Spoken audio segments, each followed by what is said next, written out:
નમસ્કાર મિત્રો, શેર બજાર ગુજરાતી યુટ્યુબ ચેનલમાં તમારા બધાનું સ્વાગત છે. મિત્રો, આજે આપણે વાત કરવાના છે 7 એવા શેર વિશે જે તમને ભારે નુકસાનીના એંધાણમાં જોવા મળી શકે છે. એટલે કે આ શેરોમાં આવનારા સમયમાં ભારે નુકસાન થઈ શકે છે. કેમ કે નેપાળમાં જે રાજકીય સંકટ ચાલી રહ્યું છે અને ત્યાંના પ્રધાનમંત્રીએ રાજીનામું પણ આપ્યું, સાથે 19 લોકોના મોત થયા અને આના કારણે હવે સેનાએ ત્યાં કમાન સંભાળી છે. અને આ સંકટ વચ્ચે ભારતીય 7 એફએમસીજી કંપનીઓ પણ ત્યાં કારોબાર કરી રહી છે, જે કંપનીઓને આવનારા સમયમાં શાયદ નુકસાન થઈ શકે છે. તો આ કઈ કઈ કંપનીઓ છે એના વિશે આપણે તમામ માહિતી ડિટેલમાં જોઈએ. તો આ વિડીયોને તમે પૂરેપૂરો જોજો, જેથી કરીને જો તમે પણ આ કંપનીઓના શેરોમાં રોકાણ કર્યું હોય તો તમને પણ આ શેરો વિશેની માહિતી મળી રહે. અને મિત્રો, જો આ વિડીયો આપણે ફેસબુક પેજ ઉપર જોઈ રહ્યા છો તો આપણે પેજને ફોલો કરી દેજો અને વિડીયો પોતાના મિત્રો સાથે ફેસબુક ઉપર બધી જગ્યાએ શેર કરી દેજો. સાથે જ આ વિડીયો જો તો આપણે યુટ્યુબ ચેનલમાં જોઈ રહ્યા છો તો આપણા વિડીયોને હાઈપ કરી દેજો અને વિડીયો પોતાના મિત્રો સાથે યુટ્યુબમાં પણ શેર કરી દેજો, અને જેથી કરીને શેર બજારની માહિતી ગુજરાતના દરેક રોકાણકાર પાસે સરળતાથી પહોંચી શકે. મિત્રો, વાત કરીએ નેપાળમાં ચાલી રહેલા રાજકીય સંકટે ભારતના કોર્પોરેટ જગતને પણ ચિંતામાં મૂકી દીધું છે. પ્રધાનમંત્રી કેપી ઓલીના રાજીનામા અને 19 લોકોના મોત પછી નેપાળમાં આવી સેનાએ કમાન સંભાળી. રાજકીય અસ્થિરતા એ ત્યાં વ્યવસાય કરતી ભારતીય કંપનીઓ માટે પણ કેટલાક પ્રશ્નો ઉભા કર્યા છે. નિષ્ણાતોનું કહેવું છે કે ભારતની 7 લિસ્ટેડ એફએમસીજી કંપનીઓનું ત્યાં સીધું જ એક્સપોઝર છે.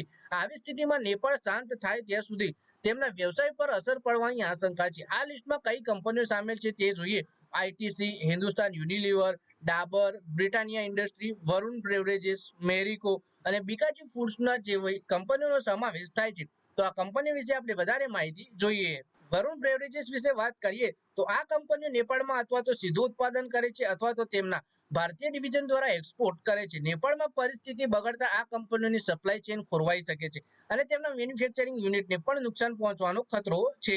ડાબરના ઉત્પાદનો નેપાળમાં ખૂબ જ લોકપ્રિય છે. નેપાળમાં તેનું મોટું એક્સપોર્ટ થાય છે. નેપાળમાં તેના ફૂડ પ્રોડક્ટ્સ અને આયુર્વેદિક દવાઓના મેન્યુફેક્ચરિંગ પ્લાન્ટ છે. આ ઉપરાંત આઈટીસીનું પણ નેપાળમાં એક મોટું એક્સપોઝર છે.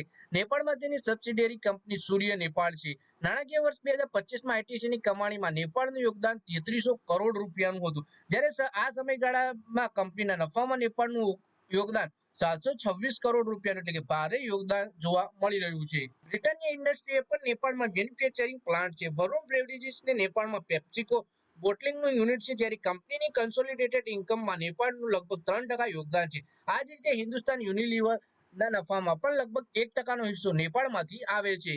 નિષ્ણાંતોનું આ શેર વિશે શું કહેવું છે એ જોઈએ તો બ્રોકરેજ ફર્મ નોવુમા ઇન્સ્ટિટ્યુશનલ ઇક્વિટીઝનું કહેવું છે, એફએમસીજી કંપનીઓ માટે તાજેતરના સારા સમાચાર પછી હવે બે મુશ્કેલીઓ આવી છે. પ્રથમ, નેપાળમાં સંકટ અને બીજું પંજાબ અને રાજસ્થાનમાં આવેલું પૂર. જો કે આ બંને મુશ્કેલીઓ શોર્ટ ટર્મની છે. બ્રોકરેજનું કહેવું છે કે આઈટીસી, ડાબર અને વરુણ બેવરેજીસના શેરમાં વેચાણમાં નેપાળનું યોગદાન માત્ર 2 થી 3% છે. આવી સ્થિતિમાં આ સંકટને કારણે આ કંપનીના ક્વાર્ટરલી પરિણામો ઉપર કોઈ મોટી અસર થવાની અપેક્ષા નથી. બ્રોકરેજ ફર્મે કહ્યું કે નેપાળ પહેલા બાંગ્લાદેશમાં પણ આવી સ્થિતિ જોવા મળી. જોકે રાજકીય સ્થિરતા છતાં મેરિકોએ સારું પ્રદર્શન કર્યું, જ્યારે એમામીએ વૃદ્ધિ પર થોડું દબાણ જોવા મળ્યું હતું. પછી વ્યવસાય વિશે વાત કરીએ ભારત અને નેપાળના, તો ભારત અને નેપાળ વચ્ચે થતા ટ્રેડની વાત કરીએ તો નેપાળને વાર્ષિક લગભગ 7.33 અબજ ડોલરનું એક્સપોર્ટ કરે છે, જ્યારે નેપાળમાંથી ભારતમાં 0.87 અબજ ડોલરનું ઇમ્પોર્ટ થાય છે.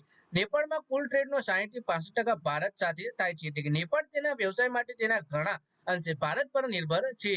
પછી વાત કરીએ કે આ તાજેતરનું જે સંકટ છે કેવી રીતે શરૂ થયું. નેપાળમાં તાજેતરના રાજકીય સંકટની વાત કરીએ તો 4 સપ્ટેમ્બરે આ શરૂ થયું, જ્યારે સરકાર અચાનક ફેસબુક અને યુટ્યુબ સહિત 26 સોશિયલ મીડિયા પ્લેટફોર્મ ઉપર પ્રતિબંધ મૂકી દીધો.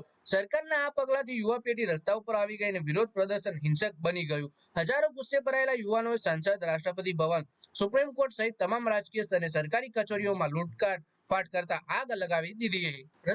પ્રદર્શનકારીઓએ ઘણા ટોચના નેતાઓના ઘરોમાં પણ ઘૂસણખોરી કરી અને તેમના સાથે મારામારી પણ કરી. આ પ્રદર્શનમાં અત્યાર સુધીમાં 19 લોકોના મોત થઈ ચૂક્યા છે અને સરકારે પોતાના સોશિયલ મીડિયા પ્રતિબંધ પાછો ખેંચવો પડ્યો છે. હાલ ત્યાં સેનાના હાથમાં કમાન છે અને નેપાળ હવે આગામી સરકાર કેવી હશે તે અંગે હાલ કોઈ સ્પષ્ટ નથી. તો મિત્રો, આ વિડીયોમાં આપણે વાત કરી નેપાળમાં જે રાજકીય સંકટ ચાલી રહ્યું છે એના વિશે, જેમાં આપણી ભારતીય 7 કંપનીઓ મેજર એક્સપોર્ટ કરી રહી છે. તે કંપનીઓ અને ત્યાં પોતાનું મેન્યુફેક્ચરિંગ પ્લાન્ટ પર ધરાવે છે, જેથી આવનારા સમયમાં આ કંપનીઓને થોડું ઘણું મહદઅંશે નુકસાન થઈ શકે છે. આવનારા ક્વાર્ટરલી પરિણામ પર પણ એક્સપર્ટ અનુસાર બહુ ભારે નુકસાન થવાની શક્યતા ઓછી છે. એટલે કે જો તમારા જોડે શેર હોય તો તમે આમાં રોકાણ કરેલું રાખી શકો છો, અને ખરીદવા માંગતા હો તો પણ આ એફએમસીજી સેક્ટરની કંપનીઓ છે તેમાં તમે ખરીદી પણ કરી શકો છો.